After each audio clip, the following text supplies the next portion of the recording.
Hola, soy Roberto Pascual, podólogo con más de 24 años de experiencia dedicados al campo de la podología infantil y biomecánica.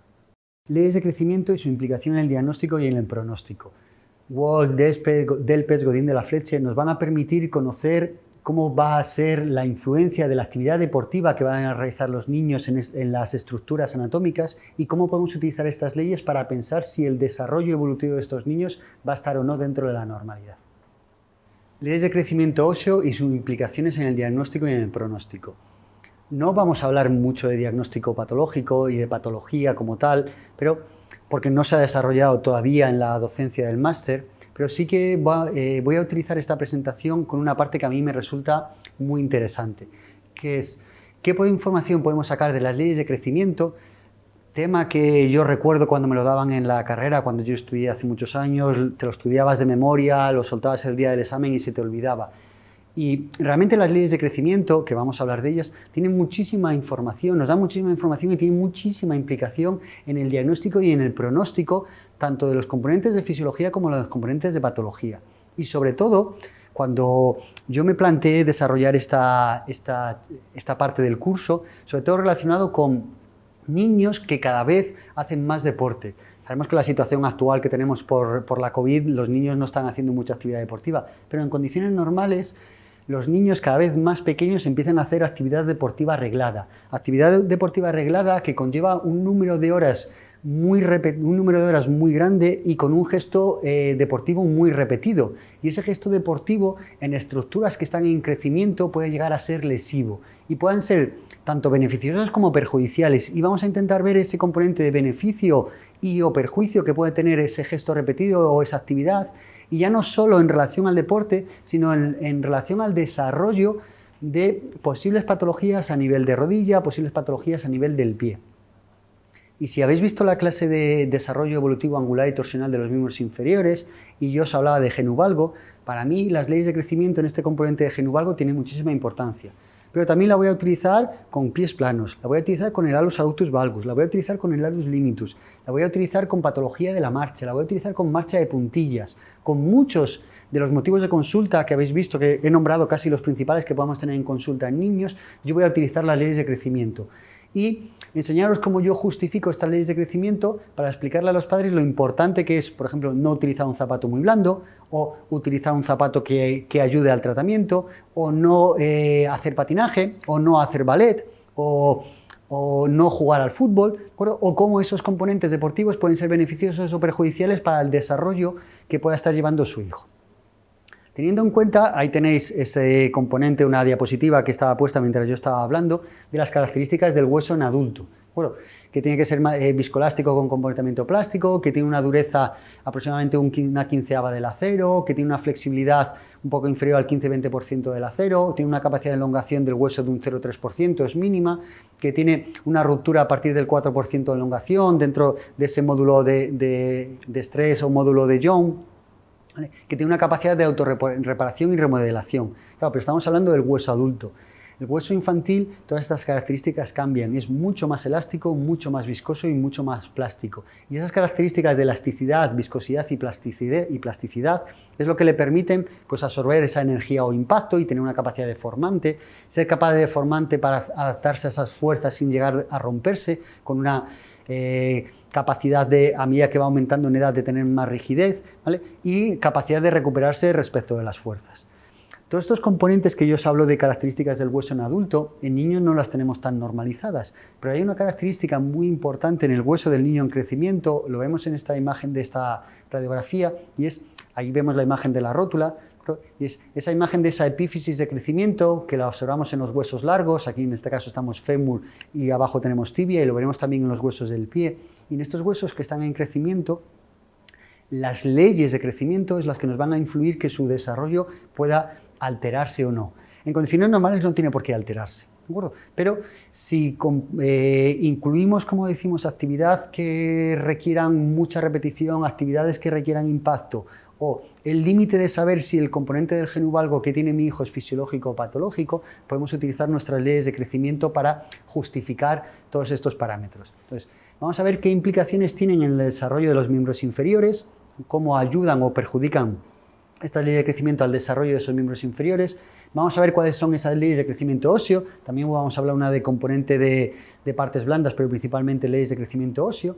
Y vamos a ver por qué podemos utilizar estas leyes para el pronóstico y el enfoque diagnóstico. Como os digo, no vamos a hablar mucho de patología, pero sí que nos va a servir como una base, como ideas, como puntos que, ostras, luego cuando me hablen cuando vea la clase de pie plano, volveré a recordar pie plano y alus limitus. Luego cuando me hablen de la marcha de puntillas, ostras, recordaré esa ley de transformación, bueno, con la formación de las trabéculas, un poco de punto para ir viendo todo lo que vamos a ir desarrollando durante el máster. La primera ley de la que podemos hablar es una ley que no es muy conocida, es la ley de Wesselhagen, y hace referencia o se denomina como la ley de potencial de crecimiento. Y hace referencia a que todos los huesos tienen un potencial de crecimiento definido, es decir, todos los huesos tienen que desarrollarse un 100%, y ese 100% de desarrollo lo van a tener tanto en grosor como en longitud. Por ejemplo, vemos en la imagen un metatarsiano, el metatarsiano es un hueso largo que tiene un potencial de crecimiento definido en longitud y menor en grosor. Y el calcáneo, que es un hueso corto, nuestro calcáneo va a tener tanto un crecimiento en grosor como en longitud. Este crecimiento viene definido en relación a los estímulos externos o las fuerzas a las que les somete. Por ejemplo, nuestros metatarsianos, que son huesos largos, tienen una diáfisis muy fina y tanto la cabeza del metatarsiano como la base,